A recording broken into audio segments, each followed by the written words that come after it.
We live in a world that is constantly telling us to become more, to achieve more, to accumulate more. From the moment we wake up, we are surrounded by voices reminding us of what we lack, who we are not yet, and how far behind we might be. And yet, in the middle of all this noise, there is a quiet, deeply unsettling question that most of us avoid asking. Am I actually growing? Not in my RA summit, not in my social media presence, not in the way people perceive me, but in my heart, in my relationship with Allah, in the way I respond when life does not go the way I planned. Personal growth in Islam is not a luxury. It is not an optional self-help add on for when life feels comfortable. It is a lifelong obligation, because stagnation of the soul is not neutral, it is dangerous. When the heart stops growing, it begins to harden. And when the heart hardens, it becomes unable to recognize truth, beauty, mercy, and even Allah Himself. Islam does not call us to arrive at a destination and settle. It calls us to move, to evolve, to be refined through every stage of life. The believer is never meant to be static. We are meant to be travelers, moving closer to Allah step by step, breath by breath, struggle by struggle. One of the greatest illusions we fall into is thinking that personal growth is about becoming impressive. But Islam reframes growth entirely. Growth is not about becoming bigger in the eyes of people. It is about becoming purer in the sight of Allah. It is not about adding layers of success. It is about removing layers of ego. It is not about perfecting an image. It is about healing a heart. And the starting point of all growth is awareness. Awareness of who we are right now, not who we wish we were, not who people think we are, but who we truly are when no one is watching, because Allah already knows. The question is, do we? Islam teaches us that the heart is the center of transformation. Everything else follows. If the heart is sound, the actions will follow. If the heart is corrupt, no amount of outward success will save us. This is why the Prophet emphasized the heart again and again, because personal growth in Islam begins internally, not externally. We often think growth means adding something new, a new habit, a new skill, a new goal.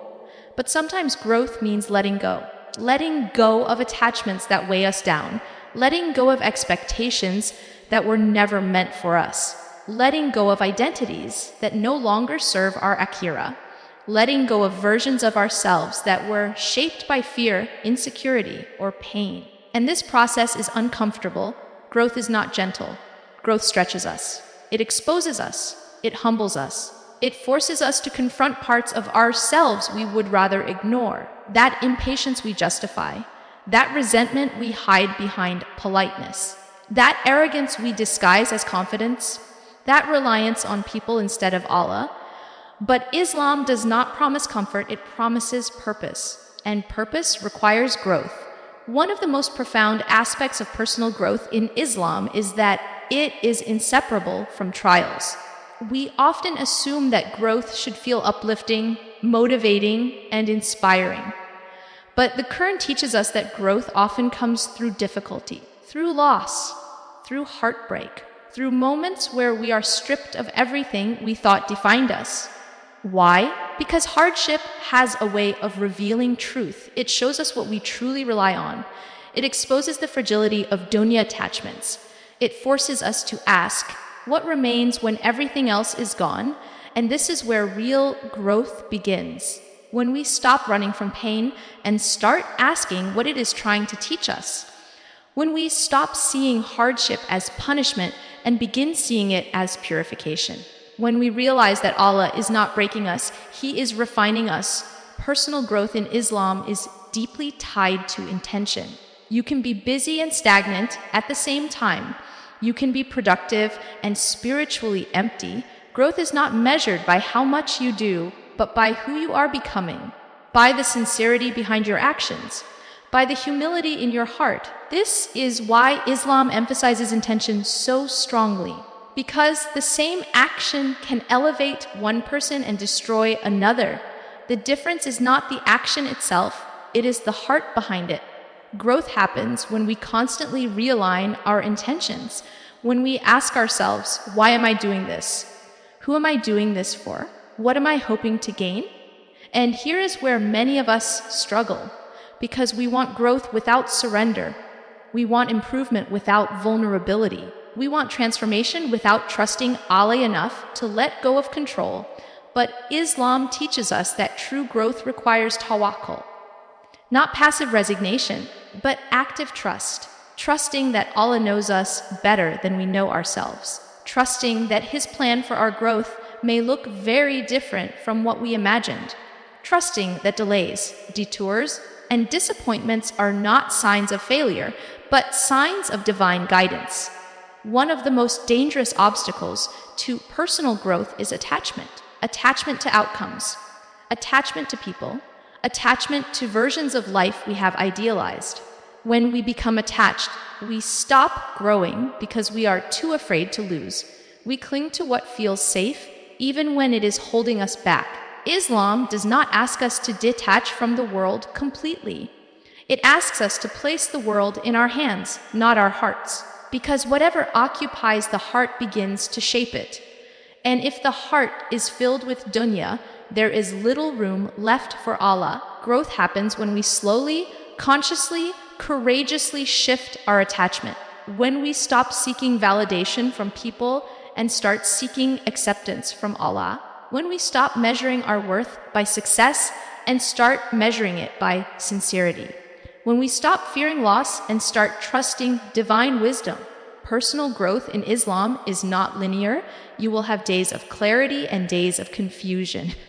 Days of strength and days of weakness. Days where you feel close to Allah and days where you feel distant. Growth is not the absence of struggle.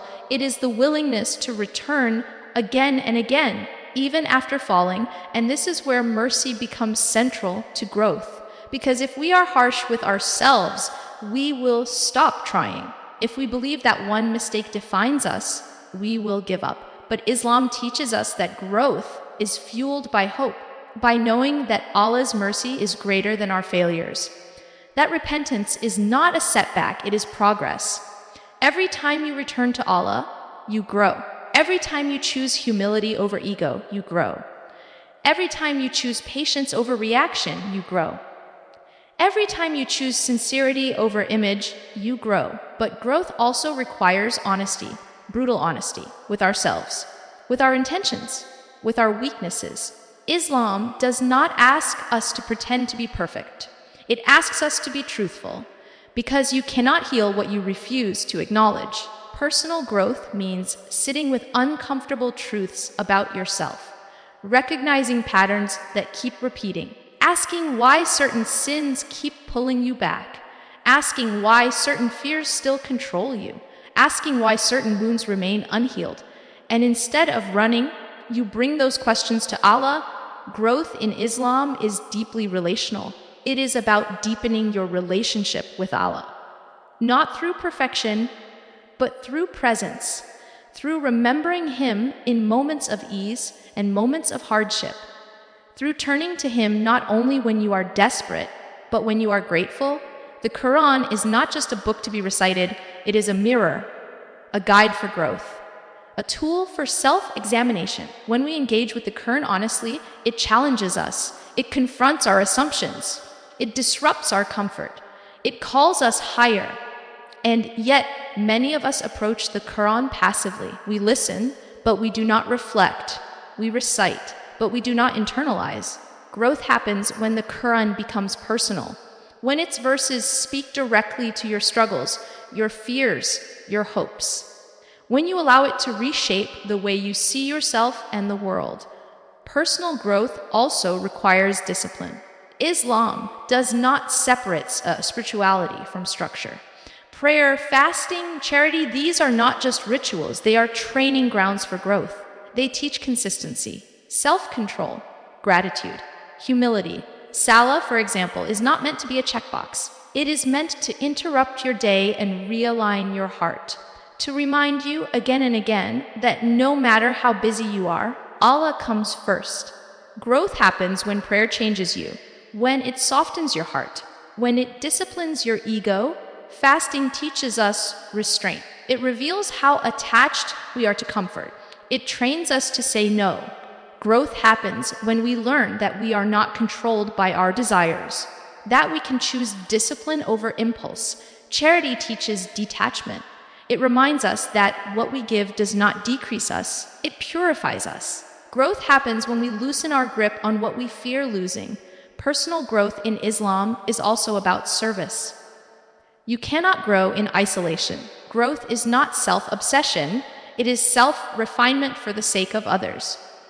The more you grow, the more beneficial you become. The more your presence brings ease instead of harm, compassion instead of judgment, mercy instead of arrogance. But service without self-work leads to burnout, and self-work without service leads to selfishness.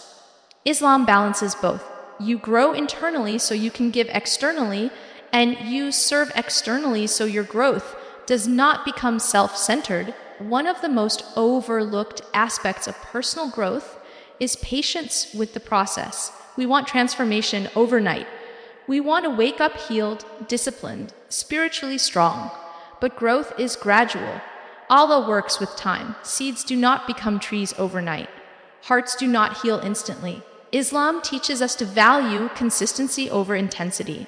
Small, sincere steps taken regularly are more powerful than grand gestures that fade quickly. Growth is built through daily choices, daily remembrance, daily restraint, daily intention. And sometimes growth looks like failure. Sometimes it looks like being stripped of what you thought you needed. Sometimes it looks like starting over. But in Islam, starting over is not a sign of defeat, it is a sign of hope. Personal growth also requires redefining success. Success is not the absence of struggle, it is the presence of faith within struggle. It is not achieving everything you want, it is trusting Allah with what you do not understand. The believer grows by learning to see Allah's wisdom even when outcomes are painful, by recognizing that what is withheld may be more merciful than what is given, by understanding that Allah's delays are not denials, but protections. And this perspective changes everything. It transforms envy into gratitude, anxiety into trust, resentment into acceptance. Growth happens when your heart learns to rest in Allah even when life is uncertain. Personal growth in Islam is ultimately about returning to fitra, returning to sincerity, returning to reliance on Allah. Every distraction pulls us away. Every attachment weighs us down. Growth is the journey back, and this journey never ends. Until the last breath, the believer is growing, refining intention, softening the heart, strengthening reliance, deepening humility, increasing awareness. The question is not whether you are changing, because you are. The question is, in which direction? Toward Allah or away from Him? Toward sincerity or toward ego? Toward humility or toward arrogance? Every day presents a choice. Every moment is an opportunity for growth. And Islam gives us the framework, the tools, and the guidance to develop ourselves constantly, not to become impressive, but to become sincere, not to chase the dunya, but to walk toward Allah with a heart that is alive, aware, and continually growing. Personal growth in Islam begins with the heart, because the heart is the command center of who we are. Islam does not define growth by how impressive our lives appear from the outside, but by how sincere, humble, and alive our inner world is. A person may climb every ladder of success, be praised by people, and still be stagnant or even declining spiritually if the heart is neglected. The Prophet made it clear that the state of the heart determines the state of the entire being, which means that no outward achievement can compensate for an inward corruption. When Islam speaks about growth, it speaks first to the inner self, to intention, to awareness, and to the quiet place inside where decisions are born. Modern culture teaches us to chase results, recognition, and approval, but Islam teaches us to chase purification. The goal is not to become admired, but to become sincere. A heart that is attached to praise will never be free, And a heart that depends on people will always feel insecure. True growth happens when the heart slowly learns to detach from the need to be seen and begins to attach itself to Allah alone. This shift changes everything. Actions that were once driven by ego become acts of worship. An effort that once drained the soul becomes a source of peace because it is rooted in intention rather than image. Islam also teaches us that the heart is not static, it is constantly turning. This is why personal growth is not a one-time achievement, but an ongoing process of realignment. The believer is someone who repeatedly checks the heart, asking why they are doing what they are doing and who they are ultimately trying to please. Growth occurs when we notice when our intentions begin to drift and gently, consistently bring them back. This inner work is often unseen, uncelebrated, and uncomfortable, yet it is the most valuable work a person can do. Achievements can inflate the ego if the heart is not anchored in humility.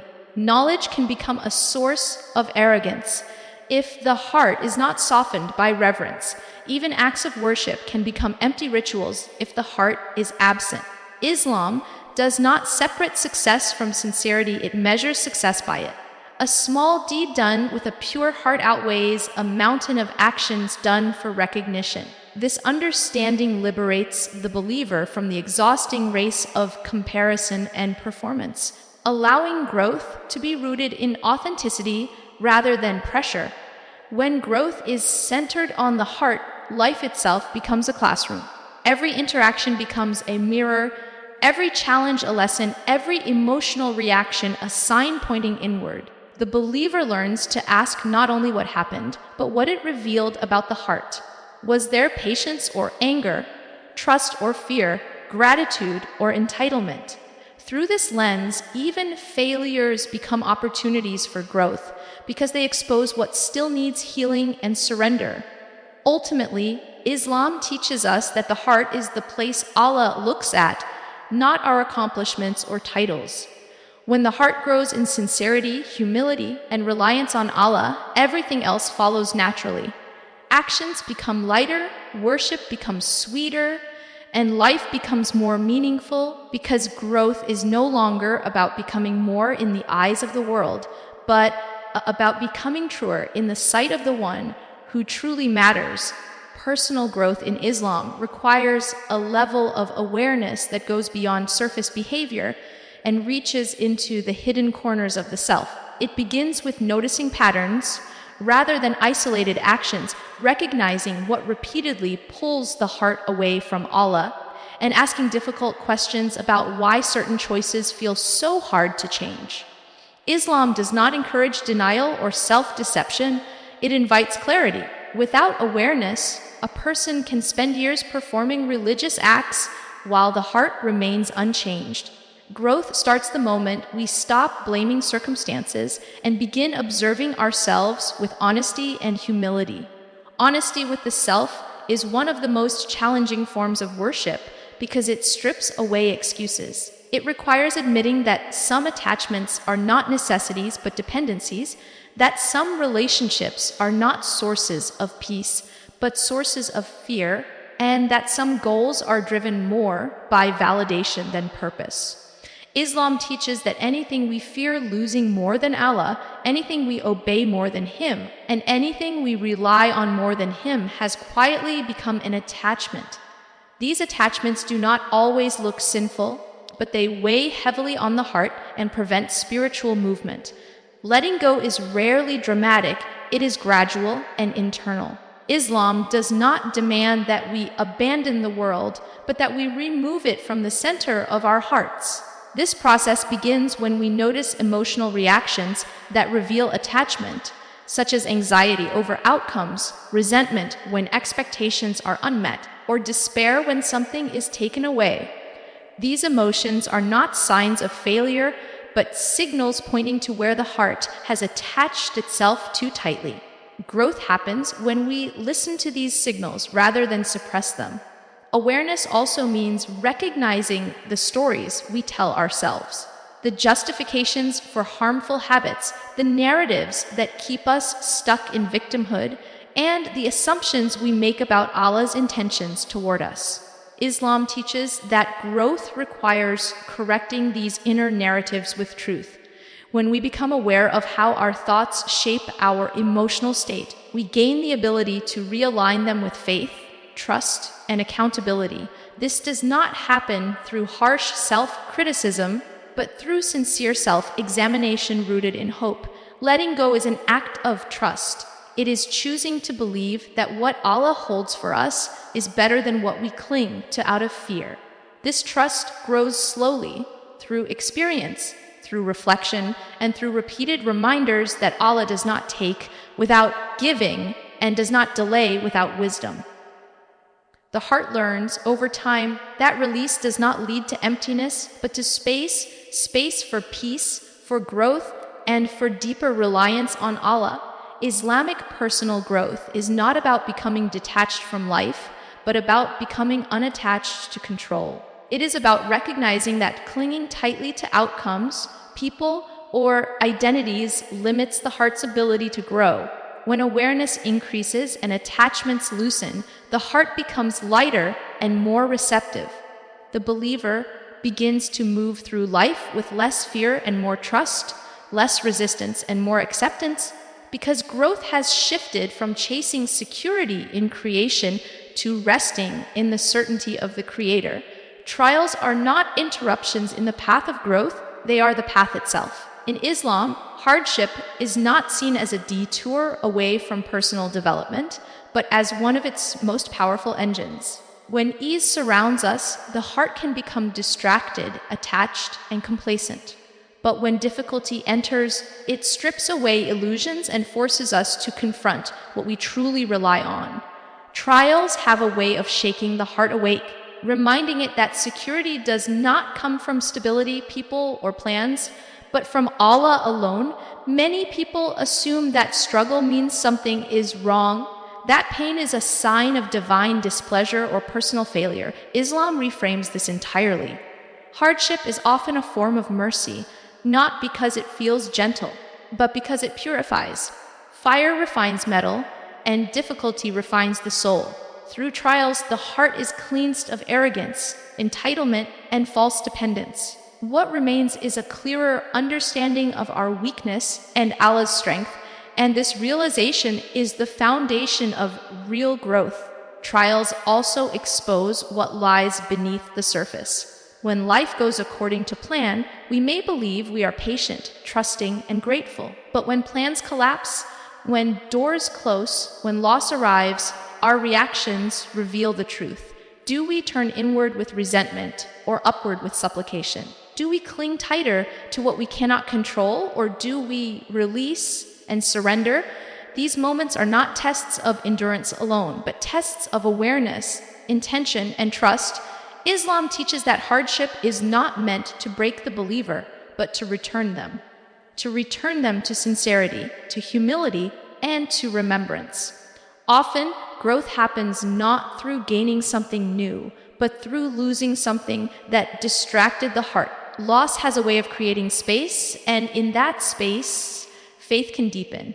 What once felt like deprivation can later be recognized as protection, and what once felt like abandonment can later be understood as guidance. Patience in Islam is not passive suffering, it is active meaning making. It is choosing to see Allah's wisdom even when the outcome is unclear. It is continuing to show up with faith even when answers are delayed. Growth occurs when the believer learns to remain connected to Allah in the middle of pain, not only after it passes. This connection transforms suffering from something that hardens the heart into something that softens it. Trials also teach compassion. A heart that has been broken becomes more gentle with others. A soul that has struggled becomes less judgmental. Through pain, the believer learns empathy, restraint, and mercy. These qualities cannot be developed in comfort alone. They are cultivated through experience, reflection, and surrender. In this way, hardship not only refines the individual, but also enhances their ability to be a source of good for others.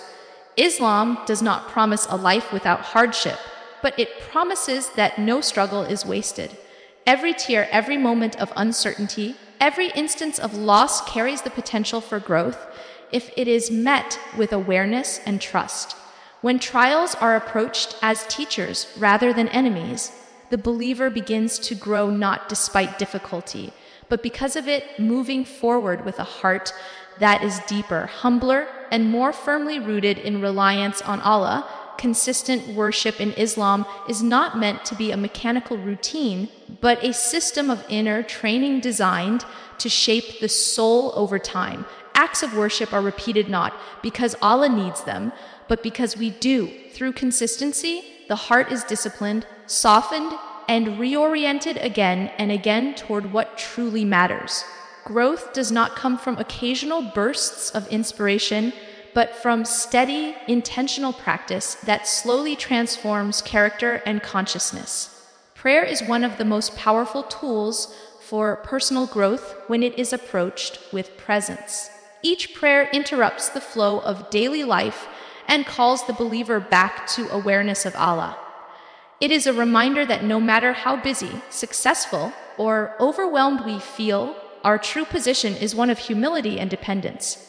When prayer is rushed or absent-minded, its impact is limited. But when it is performed with intention, it becomes a moment of realignment, teaching patience, focus, and surrender. Over time, this repeated return to Allah reshapes the heart, making it more grounded and less reactive. Fasting trains the soul in restraint and awareness. It reveals how quickly we seek comfort and how deeply we are attached to immediate gratification. By willingly abstaining from what is normally permissible, the believer learns self-control and gains insight into their own weaknesses. This discipline extends beyond food and drink, influencing how a person manages anger, desire, and impulse. Growth occurs when fasting is understood not as deprivation, but as liberation from being ruled by the self. Charity is another form of worship that directly challenges attachment. Giving from what we love loosens the grip of possession and teaches trust in Allah's provision. It shifts the heart from fear of scarcity to confidence in abundance. Over time, consistent giving reshapes the believer's relationship with wealth, transforming it from a source of anxiety into a means of purification. Growth happens when generosity becomes a habit rather than a reaction, and when giving is done quietly for Allah alone. The Quran plays a central role in personal growth when it is engaged with reflection rather than routine. It is not only a source of reward, but a guide that speaks to the inner state of the believer. When verses are read with openness, they challenge assumptions, correct intentions, and offer perspective during confusion. Consistent engagement with the Quran nurtures wisdom, humility, and resilience, allowing its message to slowly permeate the heart. What ties all these acts together is consistency. Islam emphasizes small, regular deeds because they build lasting change. Sporadic worship may inspire emotion, but steady worship builds character. Through repetition, sincerity deepens, discipline strengthens, and awareness grows. Worship becomes less about obligation and more about connection. In this way, consistent acts of worship serve as anchors, grounding the believer in remembrance and guiding continuous growth, even through the fluctuations of life, shaping a soul that is resilient, mindful, and steadily oriented toward Allah. Personal growth in Islam is not a project with a finish line, but a lifelong journey of returning to Allah again and again. The believer is not defined by perfection, but by direction. Growth is measured by where the heart is moving, not by how flawless the path appears. This understanding removes the paralyzing fear of failure and replaces it with hope, because every moment becomes an opportunity to turn back, realign, and continue forward with sincerity. Islam teaches that the human being is forgetful by nature, which is why constant return is necessary. We drift, become distracted, and lose focus, not because we are inherently corrupt, but because we are human. Growth happens when we respond to this forgetfulness not with despair, but with remembrance. Each return to Allah, no matter how many times it is repeated, strengthens the heart and deepens humility. The act of repentance itself is a form of growth because it requires honesty, accountability, and trust in Allah's mercy. This journey is gradual. Islam does not expect instant transformation or uninterrupted consistency. Instead, it values persistence. Small steps taken regularly, even after setbacks, are signs of a heart that is alive and engaged. Growth is not undone by moments of weakness, but by abandoning the effort altogether. As long as the believer continues to turn back to Allah, the journey remains intact. Every struggle becomes part of the process rather than a reason to quit. Hope is central to this lifelong growth. Without hope, self-improvement becomes harsh and exhausting. Islam anchors growth in mercy, reminding the believer that Allah's compassion is greater than any shortcoming. This hope creates resilience. It allows a person to face their flaws without being crushed by them. It transforms mistakes into lessons and failures into invitations to return with greater sincerity. In this way, mercy becomes fuel for growth rather than an excuse for stagnation. Reliance on Allah is what sustains this journey over time. Growth requires effort, but it also requires surrender. The believer learns to work diligently while trusting outcomes to Allah. This balance protects the heart from burnout and arrogance. When success comes, it is received with gratitude. When progress feels slow, it is met with patience. Reliance teaches the heart to remain steady regardless of circumstances, rooted in faith rather than results. As the journey continues, the believer's understanding of growth matures. It becomes less about self-improvement and more about self-purification. Less about changing circumstances and more about refining response. Less about control and more about trust. The heart learns to prioritize sincerity over speed and depth over display. Through this process, growth becomes an act of worship in itself, a continual turning toward Allah with awareness, humility, and love. This lifelong return shapes a believer who is gentle with themselves and others, patient in hardship, and grateful in ease. It creates a heart that does not demand perfection, but strives for sincerity. And as long as the heart continues to turn back, to seek, and to rely, growth remains alive, unfolding with every step taken toward Allah.